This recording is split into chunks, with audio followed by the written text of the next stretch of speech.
Audio Jungle.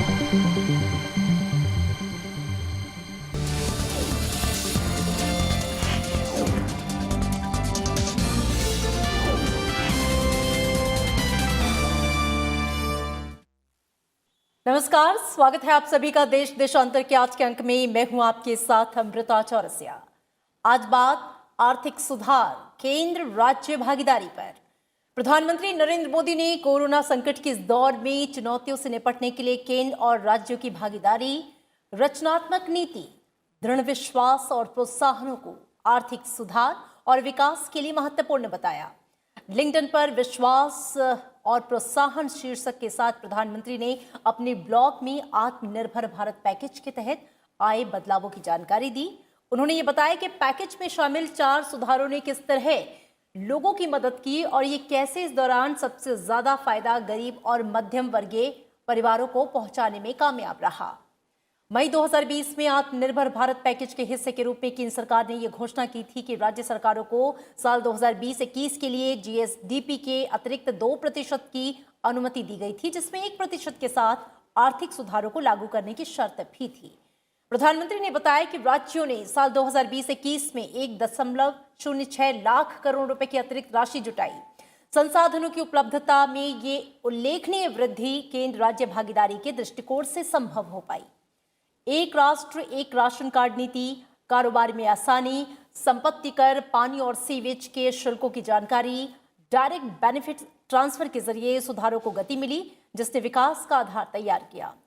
प्रधानमंत्री ने कहा कि एक संघीय देश के लिए राज्य सरकारों को सुधारों को बढ़ावा देने के लिए राष्ट्रीय स्तर पर नीतिगत साधन खोजना वास्तव में चुनौतीपूर्ण है, लेकिन हमें अपनी संघीय राजनीति की मजबूती में विश्वास है और हम केंद्र राज्य भागीदारी की भावना से आगे बढ़ रहे हैं।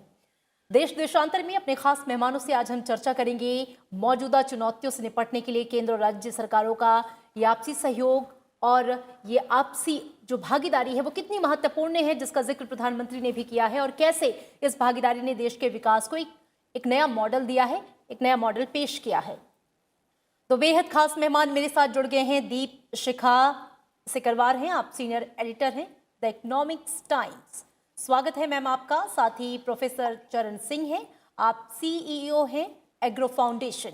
आप दोनों का बहुत स्वागत। चर्चा की शुरुआत दीप शिखा जी मैं आपसे करना चाहूंगी। अपने ब्लॉग में प्रधानमंत्री ने जिन बातों का जिक्र किया है, इन मौजूदा परिस्थितियों में आर्थिक चुनौतियों के बीच जो उनका सबसे ज्यादा फोकस केंद्र और राज्यों की भागीदारी, और जिसमें उन्होंने जिक्र भी किया आत्मनिर्भर भारत पैकेज का। सबसे पहले मैं आपसे ये जानना चाहूंगी कि प्रधानमंत्री का इस ब्लॉग से जो संदेश निकला है वो दरअसल क्या है?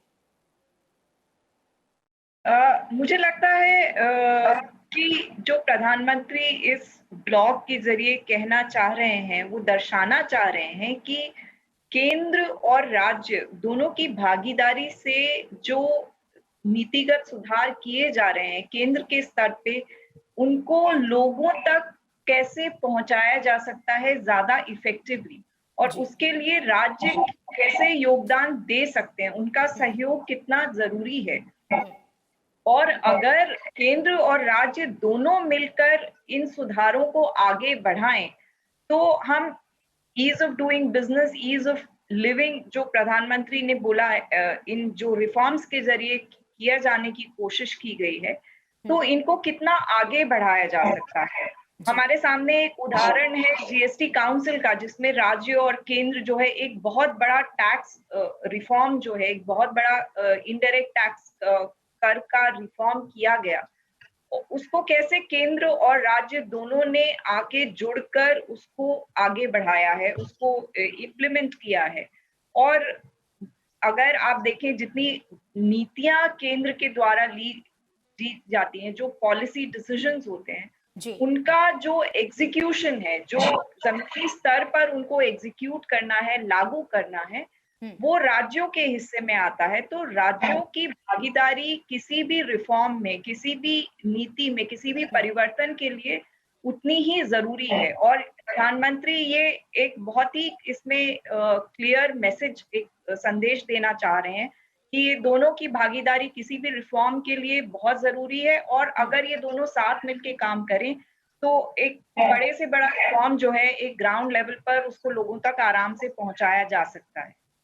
बिल्कुल, बिल्कुल। प्रोफेसर चरण सिंह, जिन बातों का ज़िक्र दीपशिखा मैम ने किया और प्रधानमंत्री ने भी अपने ब्लॉग में जिस पर फ़ोकस किया है, जब एक बड़े रिफ़ॉर्म को लाने की बात की जाती है देश में, ख़ासकर जब महामारी के दौरान कोरोना से उपजी हुई बड़ी चुनौतियाँ पूरे विश्व के सामने और देश के सामने भी हैं। ऐसे में इन रिफ़ॉर्म्स की जब हम बात करते हैं, इन परिवर्तनों की बात करते हैं, तो राज्यों की भागीदारी कितनी महत्वपूर्ण हो जाती है? इसमें कोई शक नहीं है, जो प्रधानमंत्री जी ने अपना ब्लॉग में लिखा है, हुँ, वो बहुत बहुत अहम है और बहुत कीमती लिखा है। जी, और जिस तरीके पूरी चीज़ सामने आई है, दोनों राज्यों और केंद्रीय सरकार ने मिलके काम किया है, वो बहुत ही बढ़िया है। हुँ, अब उसमें देखिए क्या-क्या जगह पे सुधार हुए। एक तो पब्लिक डिस्ट्रीब्यूशन सिस्टम में सुधार हुआ, one ration card, one nation में। तो जो और प्रधानमंत्री जी ने कहा भी कि गरीब लोगों के लिए और मध्यम वर्ग और गरीब लोगों के लिए बहुत अच्छे सुधार हैं। One ration card, one nation में हमारे यहाँ इतने माइग्रेंट वर्कर्स चलते हैं, उसमें उन्होंने एक सुधार लाए और हर जगह एक इलेक्ट्रॉनिक पॉइंट ऑफ सेल होगा, तो उससे करप्शन के भी चांसेस कम हो जाएँगे और उनका जो ग्रेन है, वो इधर-उधर नहीं जाएगा। जी, वेस्ट नहीं होगा, मिस एप्रोप्रिएट नहीं होगा। तो इसलिए एक बहुत बढ़िया सुधार है मेरी नज़र में और ये केंद्र अकेले नहीं कर सकते थे क्योंकि 5 लाख से ज़्यादा फेयर प्राइस शॉप्स हैं, पूरे देश में बिखरी हुई हैं और इसलिए राज्यों का उनके साथ देना बहुत ज़रूरी था। उसी तरीके आप देखिए जो बिज़नेस रिलेटेड है, एमएसएमईज़ हैं, जो लघु उद्योग हैं, उनके लिए बहुत फ़ायदेमंद है। अब वो भी पूरे देश में 6 करोड़ के करीब लघु उद्योग कंपनी को फ़ायदा पहुँचाने के लिए जैसे उन्होंने कहा ईज़ ऑफ डूइंग बिज़नेस में रजिस्ट्रेशन की बात की। फिर उन्होंने जो प्रॉपर्टी टैक्स की बात की, सीवरेज रेट्स की बात की, तो इसलिए जिस तरीके के रिफ़ॉर्म्स लाए गए और जिस तरीके उनको बोरिंग के साथ बाँधा गया कि हुँ, अगर आप और पैसा चाहते हैं और आपको पता है कि मुश्किल का टाइम है, कोविड के दौरान टैक्सेस नहीं आ रहे हैं, राज्य और केंद्र दोनों टैक्सेस से जूझ रहे हैं, किस तरीके लॉकडाउन हो रहा है और उस टाइम में कैसे इकॉनमी थोड़ी बंद हो रही है। तो ये बोरिंग उस टाइम पे शुरू करना आत्मनिर्भर भारत के नीचे बहुत ही अहम कदम था और फिर उन रिफॉर्म्स को उस बोरोइंग के साथ जोड़ देना और आप नोट करेंगे कि जिस परसेंटेजेस से साथ जोड़ा है वो ज़्यादा नहीं जोड़ा है, बिल्कुल संकेत मात्रक जोड़ा है। तो उसमें भी ये सारे राज्य ने और केंद्र ने मिल के जब आगे कदम उठाए हैं, तो आम तौर पर जो हुँ, मध्यम वर्ग के लोग हैं, जो राशन कार्ड पे डिपेंड करते हैं और जिनको प्रॉपर्टी टैक्स है, सीवरेज है, लोकल बॉडीज़ तक, म्युनिसिपल कॉर्पोरेशंस तक इसका फ़ायदा होगा, उन सबको फ़ायदा हुआ है। तो जी, मुझे लगता है एक नया नया मोड़ आया है। आप जानते ही हैं कि कोविड के टाइम पे कोई कुछ कह रहा है, कोई कुछ कह रहा है और हुँ, काफ़ी नुकसान हुआ है, पर प्रधानमंत्री जी ने एक रास्ता निकाला है और जिस तरीके उन्होंने आज ये ब्लॉग लिखा और जिस तरीके लिंक्डइन में डाला और उसपे चर्चा हो रही है, उसका जी, मतलब यही है कि आगे बढ़ने का तरीका हुँ, मार्गदर्शन प्रधानमंत्री जी दिखा रहे हैं कि हम जी। आगे बढ़ेंगे एक दूसरे से मिलके काम करेंगे। बिल्कुल, ये मार्गदर्शन भी है ज़रूरी और इस मार्गदर्शन के साथ सहयोग जो है, भागीदारी जो है वो राज्यों की बेहद ज़रूरी। दीपशिखा, प्रधानमंत्री ने अपने इस ब्लॉग में रचनात्मक नीति की बात की, दृढ़ विश्वास और प्रोत्साहनों को आर्थिक सुधार और विकास के लिए महत्वपूर्ण बताया है। मैं चाहूँगी कि पिछले खासकर कोविड-19 के इस महामारी पीरियड के दौरान केंद्र की तरफ से जो प्रोत्साहन पैकेजेस रहे, अ, राज्यों को जो सपोर्ट रहा, वो कितना महत्वपूर्ण रहा और मैं चाहूंगी आप उनका जिक्र भी करें। बिल्कुल, आपने देखा कि जब कोविड महामारी की पहली लहर आई थी, उसके हम्म, बाद एक नेशनल लॉकडाउन लगा। जी, लॉकडाउन में व्यवसाय बहुत अफ़ेक्ट हुए। हमने देखा कि बहुत बड़े स्तर पर माइग्रेशन हुआ शहरों से वापस गाँव की तरफ और उसकी अलग परेशानियाँ हुई। उसके बाद केंद्र सरकार ने पहला पैकेज अनाउंस किया प्रधानमंत्री गरीब कल्याण योजना जिसके तहत राशन एडिशनल राशन जो है वो जिसकी सुविधा दी गई। कैश दिया गया महिलाओं को जनधन उनके अकाउंट्स में। ये योजनाएँ आई उसके बाद आत्मनिर्भर भारत पैकेजेज़ आए। 3 पैकेजेज़ आए जिनमें बहुत सारी सुविधाएँ स्मॉल एंड मीडियम एंटरप्राइजेस के लिए क्रेडिट पैकेजेस आए, रिफॉर्म्स लाए गए, जैसे कृषि क्षेत्र में सुधार के जो कानून लाए गए वो आत्मनिर्भर भारत पैकेजेस के तहत ही लाए गए। और अगर आप देखें कि इन जो पैकेजेस थे इनका जो एग्जीक्यूशन है, अल्टीमेट बेनिफिशियरी है, अल्टीमेट एग्जीक्यूशन जो है वो राज्य स्तर पर करना लाजमी हो जाता है, और वो कितने बेहतर ढंग से राज्यों में इम्प्लीमेंट हो रहे हैं वो तभी लोगों को उसका फायदा मिलता है। तो हमने देखा कि जो one nation one ration card है या एडिशनल जो राशन लोगों को दिया जा रहा है, ये राज्य स्तर पे जो फेयर प्राइस शॉप है इसका एग्जीक्यूशन राज्य सरकारों को करना है। तो राज्य सरकारें कितना इफेक्टिवली इसको कर पाती हैं, ये केंद्र की तरफ से ये सुविधा मुहैया कराई गई है, लेकिन जो इम्प्लीमेंट करना है वो राज्य सरकार को करना है जमीनी स्तर पर।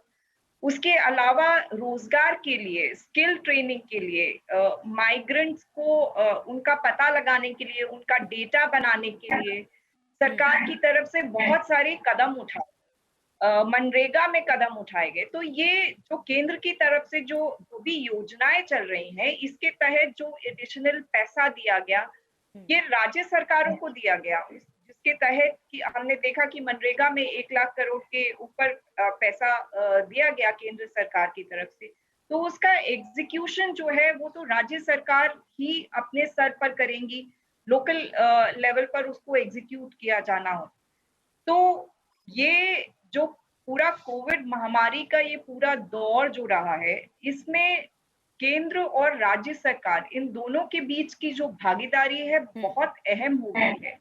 अगर हम हेल्थ सेक्टर को भी देखें तो हेल्थ की आप देखें कि अस्पताल बनाने हैं या और एडिशनल बेड्स बनाने हैं या वैक्सीनेशन का भी देखें तो जो इम्प्लीमेंटेशन है वो तो राज्य सरकार अपने लोकल लेवल पे कर रही है। केंद्र सरकार नीति बना सकती है, केंद्र सरकार सपोर्ट दे सकती है, लेकिन जो इम्प्लीमेंट करना है, एग्जीक्यूट करना है, उसको कार्यरत करना है वो राज्य सरकार को ही करना है। तो ये दोनों का जो ये जॉइंट एफर्ट है ये ही इस कोविड महामारी में और उसके आगे भी, उसके बाद हमारे को, हम व्यवसाय को या जो अर्थव्यवस्था को नुकसान हुआ है उसमें भी अगर दोनों ही साथ मिलके काम करेंगे तभी लोगों को, आम जनता को उसका फायदा होगा। और अपने ब्लॉग के जरिए प्रधानमंत्री यही जताना चाह रहे हैं कि अगर दोनों साथ में मिलके कर रहे हैं, केंद्र भी अपनी तरफ से राज्यों को सपोर्ट कर रहा है, सहयोग दे रहा है, रिफॉर्म्स के जरिए उनको रिफॉर्म्स के लिए प्रोत्साहन दे रहा है, तो उनको भी आगे बढ़कर सहयोग करना चाहिए ताकि आम जनता का फायदा हो सके। बिल्कुल। प्रोफेसर चरण, प्रधानमंत्री ने जो ब्लॉग लिखा उसका शीर्षक विश्वास और प्रोत्साहन। देश की संघीय व्यवस्था में विश्वास और प्रोत्साहन कितना महत्वपूर्ण हो जाता है, प्रधानमंत्री का इस पूरे लेख में इस पर काफी एम्फेसिस भी रहा जब हम आउटकम की या रिजल्ट की बात कर रहे हैं। देखिए, आपको पता ही है हाल में क्या कुछ हुआ देश में, और प्रधानमंत्री जी ने जब बहुत अपना पब्लिक टीवी पे आके बताया भी कि देखिए पहले तो केंद्र पूरा संभाल रहा था, उसके बाद राज्य कहने लगे कि हम ये कर सकते हैं, वो कर सकते हैं, तो केंद्र ने उनको जगह दी और कहा कि आप जरूर करिए। पर फिर उसके बाद जब सेकेंड वेव आया तो देखा बहुत मुश्किलें से देश गुजरा है, और प्रधानमंत्री जी ने खुद टीवी के एड्रेस में कहा कि मैं समझता हूँ कि देश किस मुश्किल से और किस स्थिति से गुजरा है। तो जब प्रधानमंत्री जी ने अब ये 2 लफ्ज शुरू किए, जो विश्वास और प्रोत्साहन की बात की, तो बहुत अहम बात है। इसका मतलब यही है, जो मुझे लग रहा है जैसे थर्ड वेव आ रहा है और जैसे अभी दीपशिखा मैडम ने भी कहा है कि आगे भी पोस्ट कोविड में भी पूरा सहयोग और भागीदारी से ही काम करना पड़ेगा। तो मुझे लग रहा है कि इसमें प्रधानमंत्री जी जो कहना चाह रहे हैं कि एक दूसरे पे विश्वास, राज्य सरकारों को केंद्र पे विश्वास और केंद्र को ये विश्वास के जो हम कह रहे हैं राज्य सरकारें भी उसको आगे लेके जाएंगी, यही जरूरी और बहुत अहम होगा अगर हमने थर्ड वेव को संभालना है और उसके बाद पोस्ट कोविड रिकवरी करनी। अब देखिए, अंत में आकर ये कोविड तो चला जाएगा, पर देश और देश की प्रगति हमने संभालनी है। कोविड के दौरान पहले वेव में भी हमने देखा, दूसरे वेव में भी देखा, और तीसरा वेव अगर आया और उसमें भी ये सब चीजें हो सकती हैं कि बेरोजगारी बढ़ सकती है, गरीबों के ऊपर असर आ सकता है, माइग्रेंट लेबर वापस या अपने घर जाएंगे या जहाँ हैं वहां पर अनएम्प्लॉयड हो जाएंगे। इस सब चीज को संभालना कैसे है? अभी दीपशिखा मैडम ने अपनी सारी स्कीम सुनाई। एक बहुत अच्छी स्कीम जो मैं कई बार यहाँ अपने नजदीक भी देखता हूँ, जो प्रधानमंत्री जी के और मिनिस्ट्री ऑफ फाइनेंस ने आखिर में आके सुनाई थी, कि जो छोटे लोग हैं, जो रोजगार रोजी के सिर पे चलाते हैं, वो गोलगप्पे की दुकान लगाते हैं, समोसे की सड़क पे दुकान लगाते हैं, ठेला लगाते हैं, उनके लिए भी सरकार ने स्कीम निकाली है। और जब मैं उनसे बात कर रहा था कि आपको वो 10,000 रुपए, उस स्कीम के नीचे 10,000 रुपए मिलते हैं, आपको 10,000 रुपए कैसे मिलते हैं, तो मुझे एक ठेले वाले ने बताया कि सर, हमारे यहाँ पे एक म्यूनिसिपल कॉर्पोरेशन का ऑफिस है, लोकल बॉडी का ऑफिस है, वहां से एक सर्टिफिकेट लाना पड़ता है, बैंक को आके देना पड़ता है, और हमें फिर वो पैसा मिल जाता है। अब उस स्तर तक अगर जाना है केंद्रीय नीति ने, और उस स्तर तक जमीनी तौर पर उसको आपने लागू करना है, तो आप देखिए कितनी मिलजुल कर भाग्यशाली होनी पड़ेगी ये केंद्र, राज्य सरकार और लोकल बॉडी। तो जब आखिर में जाके देशवासियों को फायदा होना है, तो वो लोकल बॉडी की भी एंगेजमेंट बहुत जरूरी है। तो जब प्रधानमंत्री जी ये कह रहे हैं, एक किस्म का मैसेज दे रहे हैं, जी। स्नेहा दे रहे हैं कि ये जो हमने बीच में आके एक्सपेरिमेंट किया, पहले केंद्र ने किया, फिर सोचा कि चलो राज्य भी कुछ कर सकते हैं, फिर उसमें देखा थोड़ा मुश्किल आ रही है, और फिर आके केंद्र ने फिर संभाला, और आगे मिलजुल कर ही काम होगा। ये सारी स्कीम्स लागू हुई हैं, ये सारी स्कीम्स आमतौर पर गरीब लोगों, मध्यस्थ लोगों, नीचे वर्ग के लोगों को बहुत फायदा देगी। बिल्कुल। दीपशिखा, 2020 में आत्मनिर्भर भारत पैकेज के हिस्से के रूप में भारत सरकार ने घोषणा की थी कि राज्य सरकारों को 2020-21 के लिए बढ़ी हुई उधारी की अनुमति दी जाएगी। जीएसडीपी के अतिरिक्त 2% की अनुमति दी गई, जिसमें से 1% को कुछ आर्थिक सुधारों को लागू करने के लिए सशर्त रखा गया। कितना महत्वपूर्ण मानती हैं आप इस कदम को? और प्रधानमंत्री ने इसके लिए एक डेटा भी जो है वो शेयर किया कि इस बार जो है राज्यों ने बहुत ज्यादा बढ़ी हुई मात्रा में 1.06 लाख करोड़ जो है वो धन जो है वो संग्रह किया। देखिए, ये जो 2020 का पूरा साल था, इसमें सबके ऊपर बहुत प्रेशर था। राज्य की कोविड महामारी से जूझ रहे थे। उनको अगर आपको याद होगा कि नेशनल लॉकडाउन हुआ, और उसकी वजह से जब व्यवसाय, काम, रोजगार चालू हुआ, उसके बाद ही करों में थोड़ा थोड़ा धीमे धीमे सुधार होना शुरू हुआ, अर्थव्यवस्था थोड़ी पटरी पर आई। तो जो पहली लहर थी कोविड की, उस दौरान राज्यों के ऊपर एक अतिरिक्त जिम्मेदारी आ गई थी, क्योंकि उनको जो हेल्थ क्षेत्र था उसमें अस्पताल नए बनाने थे, नए बेड्स बनाने थे, सुविधाएं क्रिएट करनी थी, सुविधाएं देनी थी अस्पतालों की। तो ये एक अतिरिक्त खर्च आ गया था, और दूसरी तरफ उनकी आमदनी जो करों से होती है वो इफेक्ट हो गई थी। तो उनके पास कोई और चारा नहीं था, उनको बाजार से पैसा उठाना ही था। तो ये केंद्र की तरफ से उनको सहयोग दिया गया कि, और हम जानते हैं कि केंद्र और राज्य दोनों के ऊपर एफआरबीएम की जो पाबंदी है, उसके तहत वो 3% से अपने जीएसडीपी से ज्यादा नहीं बाजार से उगा सकते हैं। तो ये कोशिश की गई सरकार की तरफ से कि राज्यों को कोई परेशानी नहीं हो, ये जो अतिरिक्त उनको खर्चा आ गया है और उनकी आमदनी भी नहीं हो रही है, तो ये केंद्र की तरफ से उनको सहयोग किया गया। उनको अतिरिक्त जो है बोरोइंग की सुविधा दी गई, और उसके जो राज्यों ने मांग की थी उसके ऊपर केंद्र ने उनको एक और 1% की सुविधा दी, जिसको रिफॉर्म्स के तहत टाई अप किया गया। बिल्कुल। कि जो one nation one ration card है, वो जो अतिरिक्त बोरोइंग जिन राज्यों को ज़रूरत है और जो राज्य ये रिफ़ॉर्म कर सकते हैं, उनको ये सुविधा मुहैया कराई गई कि हुँ, आप और पैसा उठा सकते हैं बाज़ार से। जी, तो इससे न सिर्फ राज्यों को उस वक़्त जो वो बहुत ज़रूरत से गुज़र रहे थे, उनको बहुत फाइनेंशियल इश्यूज़ थे, फंडिंग क्रंच था, उसमें उनको सहयोग मिला, बल्कि उसके अलावा ये रिफॉर्म्स जो थे, जो ये बहुत महत्वपूर्ण रिफॉर्म्स हैं, ईज़ ऑफ डूइंग बिज़नेस जो है, छोटे जी, व्यवसायी लो प्रॉपर्टी टैक्स का रिफॉर्म है या फिर बिजली में डायरेक्ट बेनिफिट ट्रांसफर है। हम सब जानते हैं कि बिजली की कितनी चोरी होती है और उसकी वजह से कितनी समस्याएँ हैं क्योंकि बिजली का रेट जो है उद्योग जगत के लिए ज़्यादा रखा जाता है, कंज्यूमर्स जो आम लोग होते हैं, उनके लिए कम रखा जाता है। हुँ, तो उसके अलावा कुछ राज्य जो हैं कृषि क्षेत्र को भी सब्सिडी देते हैं, फ्री बिजली जो है मुफ्त बिजली मुहैया कराते हैं।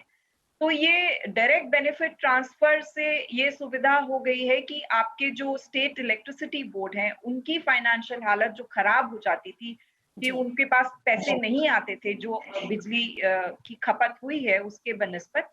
तो जो राज्य सब्सिडी देना चाहते हैं, वो जिनको देना चाहते हैं, वो डायरेक्ट बेनिफिट ट्रांसफर के द्वारा दे सकते हैं। तो एक बहुत ही जी, महत्वपूर्ण रिफॉर्म है जो इस एडिशनल बोरोइंग के तहत जिसको लाया गया है।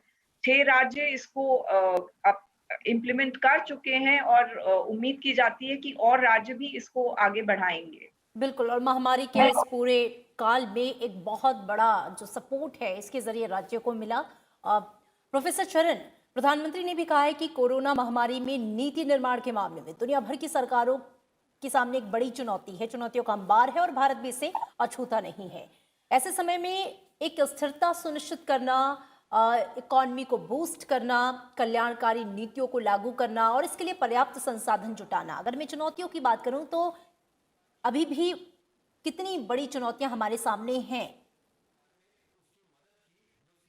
बहुत बढ़िया अमृता, क्योंकि अभी जिस हिसाब से ये महामारी का हम देख रहे हैं, जो इसका अभी दूसरी लहर खत्म भी नहीं हुई है और तीसरी लहर की बात हो रही है। रोज़ नए जो हैं इस वायरस के वेरिएंट्स आ रहे हैं। हम्म, जिन तो और उसके बाद हम सरकार की तरफ से आप देख रहे हैं टीकाकरण जो है, उस पे कितना एम्फेसिस किया जा रहा है। जी, तो अब ये तीसरी लहर आती है, नहीं आती है, इसके बारे में तो विशेषज्ञ ही बता सकते हैं, साइंटिस्ट बता सकते हैं। हम्म, लेकिन जितना जल्दी से जल्दी हमारा टीकाकरण होगा, उसके उसके साथ ही जैसे राज्यों ने अब रिस्ट्रिक्शंस हटाने शुरू कर दिए हैं, जो पाबंदियाँ लगाई थी। तो धीमे-धीमे जो है अर्थव्यवस्था थोड़ी पटरी पर आएगी और अगर जी, तीसरी लहर को हम टीकाकरण के द्वारा हम रोक सकते हैं या उसे हम्म, बहुत मतलब कम कर सकते हैं संख्या लोगों की जो कि उससे अफ़ेक्ट होते हैं, हम्म, तो ये एक बहुत बड़ी चुनौती है देश के सामने। सबसे बड़ी तो टीकाकरण की ही चुनौती है क्योंकि आपको अपनी जनसंख्या जो है जितनी अडल्ट जनसंख्या है जो वयस्क हम्म, हैं, उनको आपको टीका लगवाना है।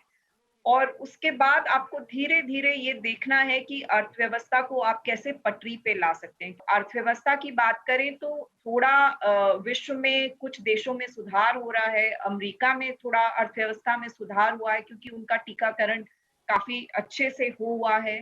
चाइना की अर्थव्यवस्था बहुत अच्छा कर रही है।